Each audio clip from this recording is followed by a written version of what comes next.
Para hadirin, para sahabatku yang dirahmati Allah, hari ini saya akan membagikan sebuah rahasia. Dan rahasia ini tidak diketahui banyak orang. Semoga rahasia ini akan membuka wawasan kita, kecerdasan kita, terutama meningkatkan kesadaran kita. Setelah saya merenungi tentang hidup, ternyata hidup itu dari dalam ke luar. Kalau dari luar ke dalam itu namanya mati. Jadi hidup itu dari dalam ke luar. Semua yang dari luar ke dalam itu membuat kita menjadi mati dan menderita. Tapi semua yang bergerak dari dalam ke luar membuat kita menjadi hidup. Jadi itu bedanya hidup dan mati. Hidup itu dari dalam ke luar, kalau mati itu dari luar ke dalam. Ada kata-kata bijak, saya tulis besar-besar di sini. Small change can make a big difference. Sebuah perubahan kecil saja dapat membuat sebuah perbedaan yang besar. Perubahan di mana? Bukan perubahan di luar, tapi perubahan di dalam. Sebuah perubahan kecil saja di dalam, kita akan takjub dan kagum, karena semua akan menjadikan perbedaan yang sangat besar di luar. Oleh karena itu,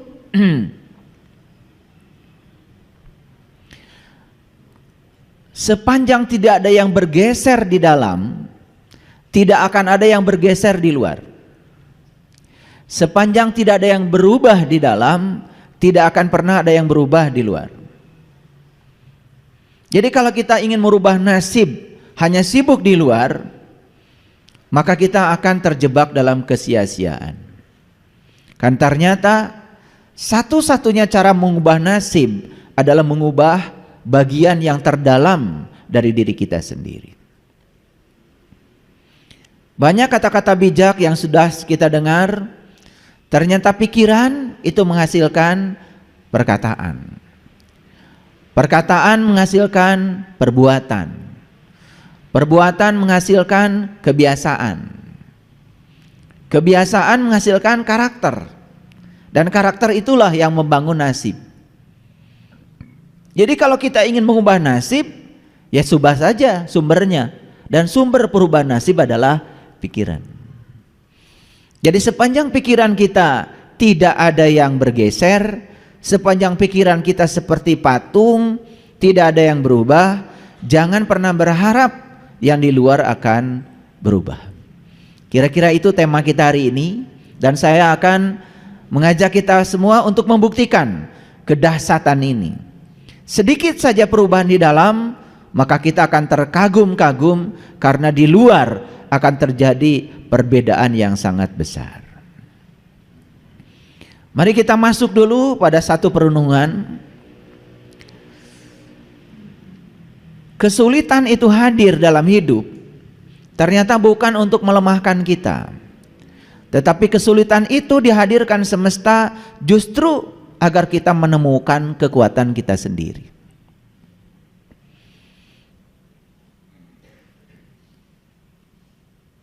Jadi kekuatan seseorang itu tidak bisa diuji dengan cara biasa. Seberapa kuat seseorang itu ya dihadirkan oleh semesta yang namanya kesulitan. Dan ternyata kesulitan sudah terbukti selalu mengantarkan seseorang untuk menemukan kekuatan dirinya. Oleh karena itu, kalau doa itu jangan sembarang. Kita tuh kalau doa kepada orang itu semoga dilancarkan, dimudahkan. Dan itu sudah menjadi kata-kata umum itu. Kalau minta dilancarkan, dimudahkan, mohon maaf. Dalam kelancaran, dalam kemudahan tidak ada proses belajar. Justru proses belajar itu terjadi ketika segala sesuatu tidak lancar dan tidak mudah. Coba. Kalau kita membaca buku 1000 halaman dan semuanya mengerti menurut teori pembelajaran, sebenarnya kita itu belum belajar. Tapi dari 1000 halaman itu ada satu halaman yang sulit dan kita diam dalam kesulitan itu, dan kemudian kita terus mencoba mengerahkan semua kekuatan kita untuk memahami kesulitan di halaman itu. Justru di halaman itulah kita terjadinya proses belajar. Jadi kalau kita baca 1000 halaman, kemudian kita mendapati kesulitan di satu halaman, dan yang sulit itu dilewat, dan kita hanya membaca 999 halaman, kita nggak belajar. Cobalah naik kelas sedikit kalau mendoakan orang lain, atau mendoakan diri sendiri. Ya Allah, semoga dilancarkan, dimudahkan. Naik kelas sedikit. Ya Allah, kuatkan bahuku. Apapun yang terjadi, yang Engkau pikulkan kepadaku, aku kuat memikulnya. Coba. Naik kelas sedikit memasuki pada zona tantangan. Jangan terus menerus di zona nyaman. Pernah doa begitu?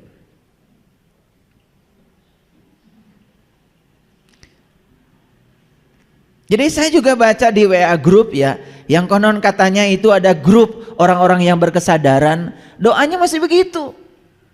Semoga dilancarkan, dimudahkan. Saya ingin melihat ada kesadaran naik sedikit saja. Semoga Bapak Ibu diberikan kekuatan untuk memikul apapun yang akan dibebankan semesta kepada Bapak Ibu. Kan keren. Kalau diminta diringankan, sesuatu yang ringan itu tidak akan membuat badan kita jadi kuat. Coba ngangkat yang ringan akan menambah kekuatan? Tidak. Seseorang itu akan menjadi kuat kalau sering ngangkat yang berat. Betul? Coba. Seorang binaragawan badannya menjadi kuat dan berotot karena sering mengangkat yang berat. Kalau ngangkat yang ringan terus, ya sudah, ototnya seperti itu. Gak kuat-kuat. Makanya kenapa tidak kuat-kuat? Kenapa kita tidak dewasa? Karena kita itu kata-kata yang meluncur dari mulut kita pun menggambarkan betapa ringkihnya diri kita.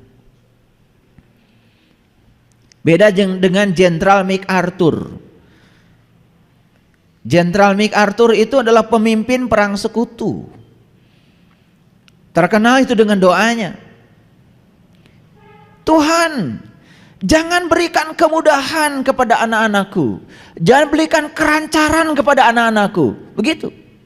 Doanya begitu. Hadirkan gelombang yang keras pada anak-anakku. Hadirkan kesulitan yang dahsyat pada anak-anakku. Gitu. Namun satu Tuhan, permohonanku.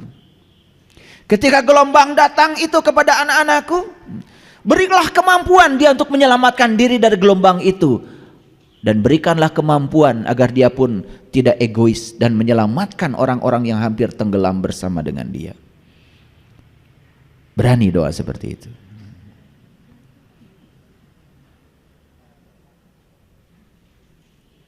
Berani. Kita ini kadang-kadang suka aneh. Ingin hidupnya luar biasa, tetapi cara hidup kita biasa. Padahal hukum alamnya sederhana. Jika cara hidupmu biasa, hasil yang akan kau raih ya biasa. Karena hal yang luar biasa hanya bisa dicapai lewat cara yang luar biasa. Jadi kalau kalian itu hanya berbuat baik sama orang yang baik sama kalian, kan itu biasa. Tapi kalau kita bisa berbuat baik sama orang-orang yang jahat sama kita, itu baru luar biasa.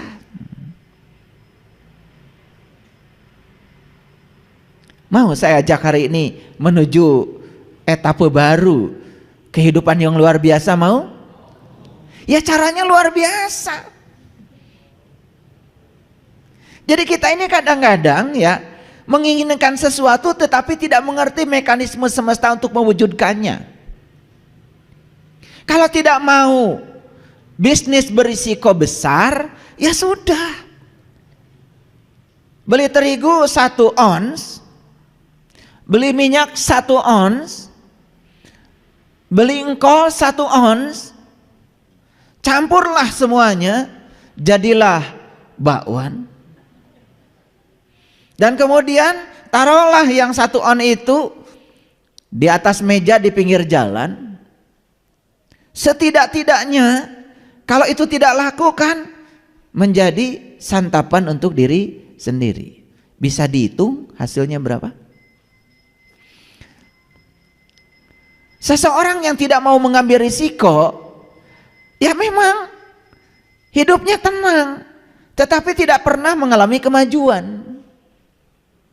Karena risiko yang paling besar dari seseorang adalah tidak mau mengambil risiko. Lihat orang-orang yang tidak mau mengambil risiko, hidupnya di zona nyaman. Ya begitu-begitu saja.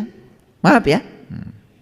Penghasilannya gitu-gitu saja, biasa-biasa saja. Tidak ada yang luar biasa. Jangan berharap ada kejutan, jangan berharap.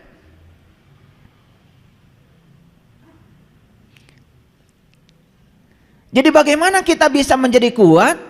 Dan cara semesta menguatkan kita, dihadirkan berbagai macam kesulitan, penderitaan, tantangan, dan semua itu yang akan membuat kita menjadi kuat. Dan kalau kita lari tunggang langgang dari semua itu, selamanya kita akan menjadi orang yang lemah.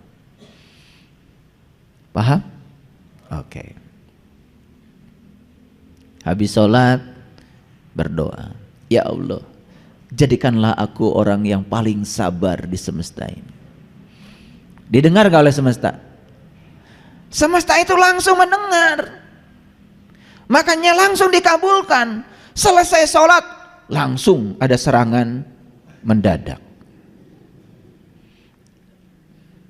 Anak marah-marah, pasangan hidup marah-marah, terima telepon dari teman marah-marah, atasan di kantor marah-marah. Tapi selama ini kita tidak mengerti kalau itu pengkabulan Allah. Gak ngerti sama sekali. Karena Allah itu selama ini ditempatkan oleh kita seperti Doraemon. Jadi kalau kita minta sabar, jadi orang paling sabar, caspleng gitu langsung jadi orang paling sabar. Ya tidak. Cara Allah mengabulkannya, dihadirkanlah orang-orang yang tidak sabar. Lewat mereka kita akan dibuat menjadi orang yang paling sabar. Seperti itu mekanisme semesta bekerja. Cuman selama ini kita mengabaikannya, langsung menjudge Allah. Kok Allah tidak mengabulkan saya?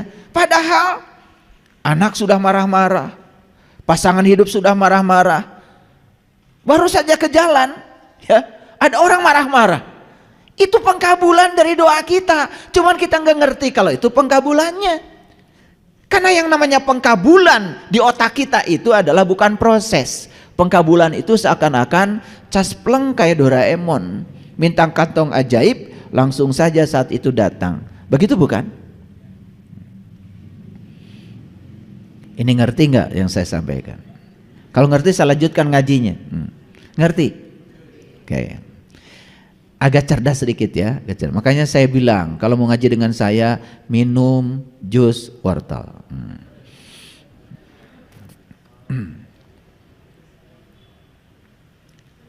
Tidak masalah seberapa lambat kita berjalan, tidak masalah seberapa lambat kita berubah. Yang paling penting tidak berhenti, itu saja. Seorang pakar fisika yang bernama Einstein mengatakan hidup ini seperti mengayuh sepeda. Dan kalau kita berhenti mengayuh pasti jatuh. Pernah naik sepeda? Kan jatuh itu karena kita berhenti mengayuh, bukan? Dan kalau terus kita mengayuh, maka keseimbangan tidak akan hilang. Jadi keseimbangan dalam hidup ini karena kita berhenti mengayuh, itu saja sebetulnya. Dan kalau kita terus mengayuh, Jadi tidak usah memikirkan seberapa lambat kita berubah, tidak usah. Yang paling penting jangan berhenti berubah, terus saja. Pohon yang ada di sana itu pohon mangga itu dulu saya tanam kecil segede gini, itu yang tinggi itu segede gini. Dan kalau kita tatap sekarang pohon itu, walaupun dia sedang berubah, perubahannya itu tidak akan bisa dideteksi oleh mata kita secara lahir. Tapi perubahan itu baru nyata setelah 2 tahun, 3 tahun. Seperti itu alam semesta mengajarkan perubahan. Tidak tergesa-gesa, tidak terburu-buru, tapi sampai. Yang paling penting itu sekarang jangan berhenti untuk terus berubah. Walaupun kecil-kecil tapi terus berubah. Jangan berhenti belajar. Karena orang yang berhenti belajar langsung jatuh menjadi orang bodoh. Tetapi ketika dia terus belajar, walaupun sedikit-sedikit, status dia tetap jadi orang pintar. Karena orang pintar itu bukan orang yang mengoleksi sejumlah pengetahuan, tapi yang tidak pernah berhenti belajar. Makanya jangan pernah mengatakan saya sudah tahu. Siapapun orang yang mengatakan saya sudah tahu, dia akan tertutup dari pengetahuan baru. Betul? Apa sesungguhnya harus kita ubah pertama kali? Nih, kualitas pikiran. Karena kualitas pikiran itulah penentu kualitas hidup kita. Semua yang pikirannya tidak berkualitas, hidupnya tidak akan berkualitas. Dan semua orang-orang yang kualitas hidupnya bagus, itu karena kualitas pikirannya sudah bagus. Makanya pikiranmu adalah takdirmu.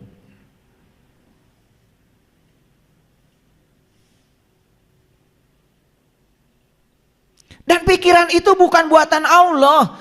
Pikiran itu buatan lingkungan. Yang buatan Allah itu otak.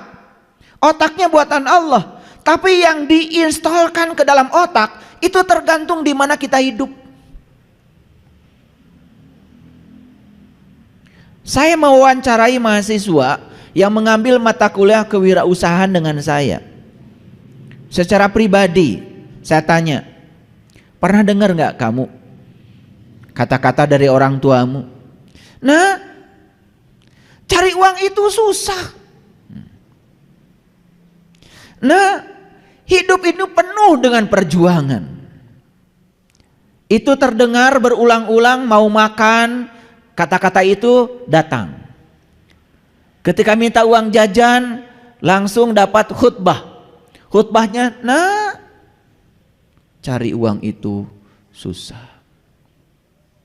Hidup ini penuh perjuangan.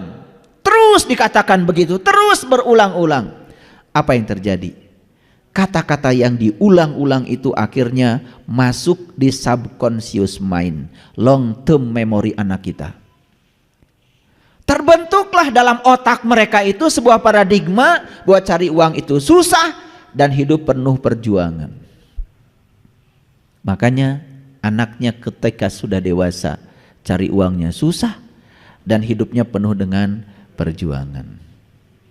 Itu doanya orang tua yang tidak disadari. Dia doakan setiap sholat, semoga anak saya jadi anak yang soleh, berguna bagi nusa dan bangsa.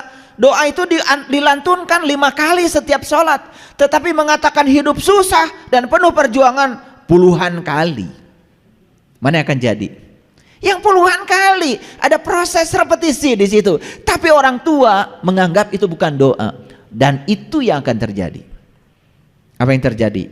Untuk membongkar kata-kata di dalam alam bawah sadar itu mahal, perlu bantuan psikolog, perlu dihipnoterapi, perlu diubah semua sampah yang ada di dalam pikiran bawah sadarnya untuk mengubah nasibnya. Kenapa sih kita tidak mengatakan, nah hidup itu mudah dan menyenangkan? Coba. Hidup itu mudah dan menyenangkan. Pak, Ma, mobil bagus sekali. Nanti kamu bisa beli. Bisa beli. Daripada mengatakan, jangan mimpi. Memangnya Bapak ini siapa? Wah, gitu. Kita ini cuma seorang petani, ya. Kadang-kadang padi juga dimakan tikus, betul nggak? Diserang burung, panen juga belum tentu, terus dihunjamkan kata-kata negatif pada anak kita. Sekaligus kita sedang menghunjamkan kata-kata negatif di pikiran kita. Ya sudah, setiap kali nanam padi selalu dimakan tikus. Karena dia itu memang sedang berdoa semoga padinya dimakan tikus dengan kata-kata tadi. Cuman kita tidak pernah sadar. Itulah kualitas hidup kita, tergantung kualitas pikiran kita.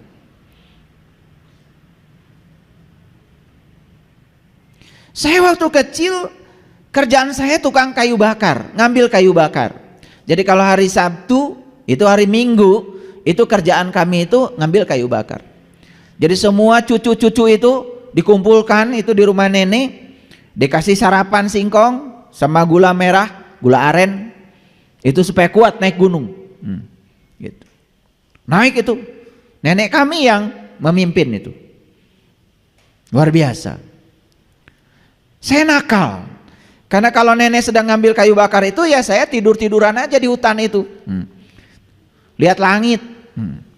Yang lain itu sibuk ngikutin nenek. Kalau saya enggak, nakal. Kalau sudah satu ikat disiapkan, ya baru sama saya diangkat. Nakal saya itu.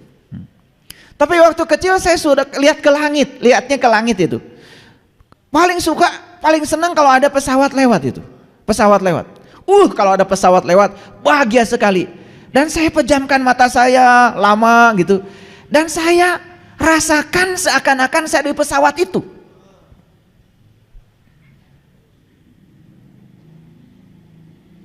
Maaf ya, itu yang membedakan nasib saya dengan kakak adik saya.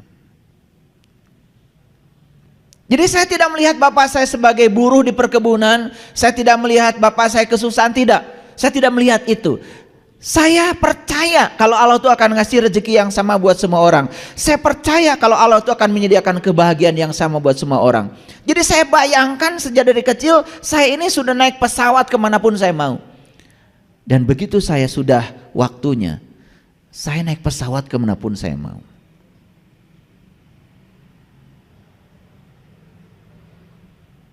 Jangan main-main dengan pikiran. Makanya saya bilang hidup itu mulai dari dalam keluar, bukan dari luar ke dalam. Silahkan biayai anak-anak kalian, ya, modali anak-anak kalian. Udah kamu bisnis ini, modali. Habis tuh modal. Percaya deh sama saya. Bapaknya bisnisnya X, anaknya harus ngikutin bapaknya. Itu sudah salah. Karena anak ini lahir ke dunia bukan harus menjadi bapak ibunya. Anak ini lahir ke dunia harus menjadi dirinya sendiri. Dia melakukan pekerjaan yang dia tidak suka, tidak akan berkembang. Berapa miliar pun uang yang disuntikan menjadi modal, gak akan berkembang. Kenapa? Bagian dalamnya tidak diubah. Harusnya tahap pertama jadikan dia menjadi dirinya sendiri. Gimana caranya? 1, ajarkan dia bisa menerima dirinya apa adanya. 2, ajarkan dia supaya bisa mengenali dirinya luar dalam. 3, ajarkan kepada dirinya untuk tidak membandingkan dia dengan siapapun. Kalau temannya di sekolah pintar matematika, dia pintar olahraga, ya memang beda. Tidak usah dia harus pintar matematika. Jangan ketika dia idiot matematika kemudian dimarah-marahi. Siapa tahu kelebihan anak kita adalah memang olahraga. Apa menjadi olahragawan itu tidak akan menjadi kaya? Berapa gajinya Ronaldo di Saudi? 3,1 triliun per tahun. Kentutnya saja dibayar. Betul nggak? Dan belum tentu Ronaldo disuruh mengerjakan soal fisika, matematika bisa. Belum tentu. Karena setiap manusia itu jenius sebetulnya di bidangnya masing-masing. Cuman kita ingin semua orang seperti yang kita mau. Itulah orang tua kadang-kadang. Intervensi pada anak. Intervensi yang pertama pendidikan. Intervensi yang kedua pekerjaan. Intervensi yang ketiga adalah jodoh. Tuh. Rumah saya. diapakan cenah rumah saeun. Betul nggak? Ini saya sedang mengajarkan kesadaran. Karena yang punya rencana besar dengan anak-anak kita bukan ayah ibunya. Yang punya rencana besar dengan anak-anak kita adalah semesta, Allah. Temukan jeniusnya. Anak kita di mana? Kita ini hanya fasilitator. Dan yang keempat, izinkan anak kita menemukan bakat yang luar biasa dalam dirinya. Dan yang kelima yang luar biasa adalah setelah dia menemukan bakat dalam dirinya, kembangkan bakat itu sehingga menjadi berkah dalam hidupnya. Setelah itu ajarkan kepada mereka, nah berkah itu bukan untuk kamu, tapi berkah yang dititipkan Allah kepada kamu agar kamu menjadi manusia yang bisa menjadi kepanjangan tangan Allah, menyampaikan cinta kasih Allah pada semesta, baru jadi manusia yang berguna. Bapak saya itu orang Cirebon. Kalau bicara sama saya sederhana aja. Menggunakan kata-kata Sunan Gunung Jati. Ingsun titip tajuk lan fakir miskin. Itu aja. Pepatah Sunan Gunung Jati itu cuma dua kok. Ingsun titip tajuk lan fakir miskin. Tajuk, musola, tempat sholat. Secara lahir yang namanya tajuk itu masjid. Secara batin yang namanya tajuk itu adalah kolbu, baitullah. Jaga aja kata bapak saya dua. Dimanapun kamu tinggal, jangan lupa bikin tajuk kecil-kecilan, bikin musola kecil-kecilan. Kalau ada rezeki, bikin masjid yang besar. Tapi jangan lupakan baitullah hakikat yang ada dalam dirimu. Dan siapapun yang sudah menemukan tajuknya dalam dirinya, saya yakin orang yang sudah di level itu bersama dengan Allah yang Maha Pengasih, Allah yang Maha Penyayang, pasti welas asih hidupnya. Pasti welasan dan asihan. Berikutnya apa? Fakir miskin. Dan itulah sebetulnya sumbernya kebahagiaan. Jadi sekali lagi jangan pernah berharap sesuatu yang luar biasa dalam hidup ini kalau hidup kita biasa-biasa saja. Sama.